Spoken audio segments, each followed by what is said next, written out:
My name is Margaret. I'm 68 years old, and this is a story I never thought I would tell. Not because I'm ashamed, but because I didn't realize how powerful it would be until much later in my life. I met Harold when I was just 21. He was my first love, my only love, and eventually, my husband for over 4 decades.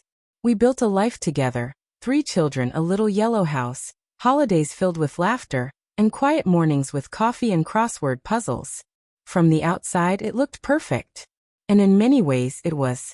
But as the years passed, something within me slowly began to fade. Not because of him, and not because of anything dramatic. It was something quieter. Something I couldn't name for a long time. I became the caretaker. The problem solver. The strong one. I buried my own wants so deeply I forgot they existed. My days revolved around who needed what and when. And I convinced myself that this was love. To give and give.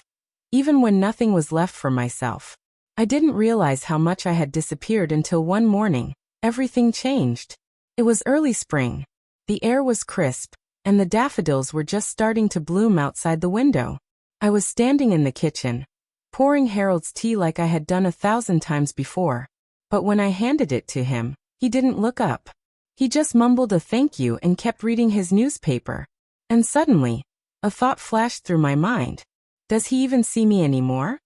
That question haunted me all day. Not just about Harold, but about everyone. My children, my neighbors, even myself. When was the last time I had looked in the mirror and recognized the woman staring back? That evening, after Harold went to bed, I sat alone in the living room. No TV, no book. Just silence. I looked around the home we had built, and it hit me. Everything in this house reflected decades of love for others. But there wasn't a single corner that belonged just to me. So I made a decision. The next morning, I woke up early. I took a long walk through the park near our home, something I hadn't done in years. I sat on a bench and watched the ducks glide across the pond. I let the sun warm my face. And I breathed, not for anyone else, but for myself. That was the beginning of my journey back to me. I started small. I joined a local art class, even though I hadn't painted in decades. I began journaling in the mornings. I went to the farmer's market on Saturdays just because I loved the smell of fresh herbs. And I even surprised Harold by taking a solo trip to the coast for a weekend. He was confused at first. Then he was supportive. Then he began to change too. One night, as we sat on the porch watching the sunset, Harold turned to me and said, "I feel like I'm meeting you all over again. And I like her. I really do." I smiled. Because I liked her too.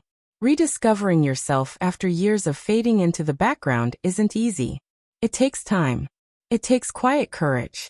And it takes the belief that even after 60, 65, or 70, you are still allowed to grow, to dream, and to begin again. So if you're watching this and feel invisible, please hear this. You matter. Not because of what you give to others, but because of who you are. And it's never too late to come home to yourself.